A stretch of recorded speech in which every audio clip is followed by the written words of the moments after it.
And you've been hearing bold claims about eating just one meal a day, the famous OMAD. This video is going to show you the real science behind this method, the true benefits, the possible downsides, and a practical, safe way to apply it in your daily life. You'll understand how OMAD can influence your metabolism, your hunger, your mental focus, and your body composition, all based on what human physiology actually shows, rather than trends or exaggeration.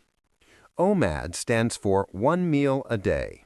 It's a more intense form of intermittent fasting, in which you eat nearly all your daily calories in a single meal, usually within a 1 to 2 hour window, and stay fasted for the remaining 22 or 23 hours.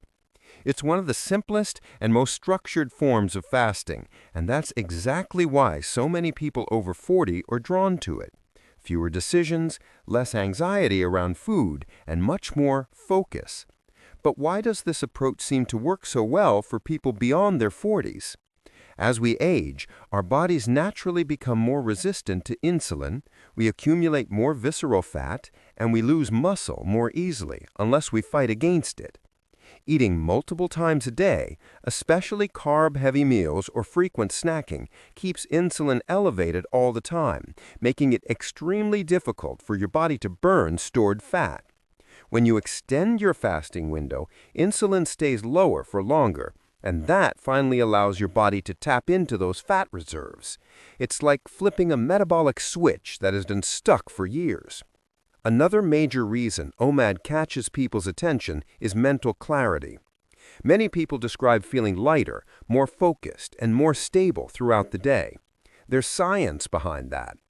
During fasting, your blood sugar stays smoother and your body begins producing ketones, an extremely efficient fuel for the brain. At the same time, fasting increases norepinephrine, a neurotransmitter tied to alertness, energy, and motivation. That combination often results in the sharper, steadier state many OMAD users talk about. But here's something important. OMAD isn't the only way to get these effects. 6-hour and 8-hour eating windows can produce excellent results and are often easier to stick with. But OMAD stands out because it removes the noise surrounding food.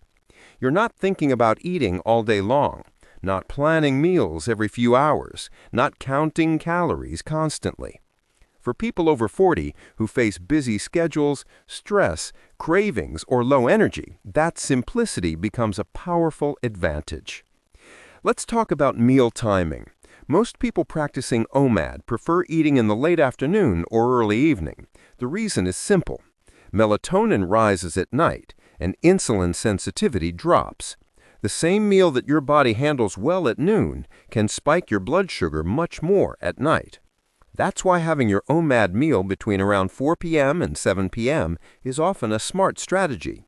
But consistency matters more than perfection. The best window is the one you can follow every day. Now let's talk about the potential downsides, because no method works for everyone. OMAD can be problematic for people with a history of binge eating, emotional eating, or restrictive eating patterns. It's also risky for those using glucose-lowering medications, people with diabetes who aren't under supervision, pregnant or breastfeeding women, and anyone with gallbladder issues. Rapid weight loss can increase gallstone risk in some individuals. And if you're over 40, there's another major factor: muscle preservation. Muscle is not just about strength or appearance, it's metabolism, energy, longevity, and quality of life. With OMAD, you must consume your entire day's worth of protein in a single meal, and that requires intention. Most people over 40 need at least 1.4 to 1.8 grams of protein per kilogram of body weight daily. So someone who weighs 70 kilograms needs at least 100 to 120 grams of protein in one meal. It's absolutely doable, but it doesn't happen by accident. Now let's move into the practical side, how to fast and how to structure your meal. During your fasting window, hydration is essential. Water, black coffee, unsweetened tea, and especially electrolytes are your allies. When fasting, your body excretes more sodium and water, which is why beginners often feel headaches, fatigue, dizziness, or irritability. Adding sodium, magnesium, and potassium can completely change your experience. Many people quit OMAD not because fasting is difficult, but because their electrolytes were too low. Your single daily meal should be built around 3 pillars: high protein, nutrient density, and enough healthy fats to keep you satisfied. Avoid ultra-processed foods. Your one meal must be the best meal of your day, not the easiest or fastest. If you train, especially lifting weights, you can include carbohydrates in that meal to support performance. If you prefer a more ketogenic approach, you can keep carbs lower. OMAD is flexible. You adjust it to your goals and your lifestyle.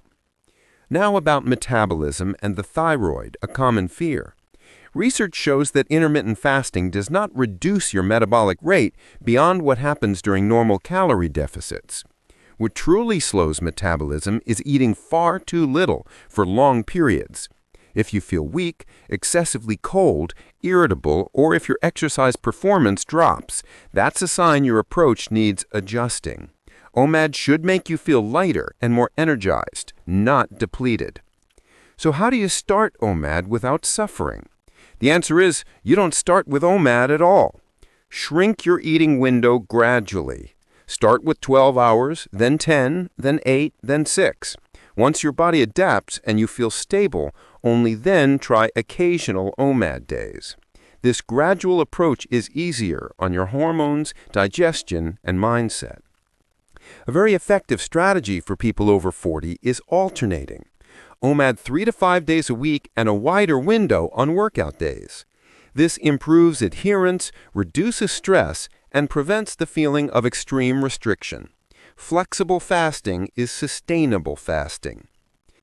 Let's bring all this together. OMAD is a powerful tool, especially for those who've tried everything yet still struggle with stubborn fat, cravings, low energy, or poor focus. It enhances metabolic flexibility, reduces grazing and compulsive eating, increases mental sharpness, and often leads to consistent fat loss, especially around the midsection. But like any powerful tool, it needs respect. It isn't for everyone. It doesn't solve everything, and it doesn't replace strength training, hydration, protein, and healthy habits. If you want to use OMAD in the best way possible, follow this simple order. Stop eating late at night. Reduce your eating window gradually. Prioritize protein and strength training. Use OMAD as a tool, not a rigid rule. Your body after 40 is not broken. It simply needs clearer signals. OMAD can be that signal when used with intelligence, balance, and consistency. And if you made it all the way to the end, thank you. I hope this video brought you clarity and real value. If it did, do me a small favor that makes a huge difference. Hit the like button, subscribe to the channel, and turn on notifications. It helps our community grow, and it tells YouTube that you want more science-based content just like this. And if you've tried OMAD or you're thinking about starting, drop a comment below. I'd love to hear your story and help however I can. Stay strong, stay curious, and I'll see you in the next video. Give us a like, leave a comment, subscribe to our channel, and come join our community.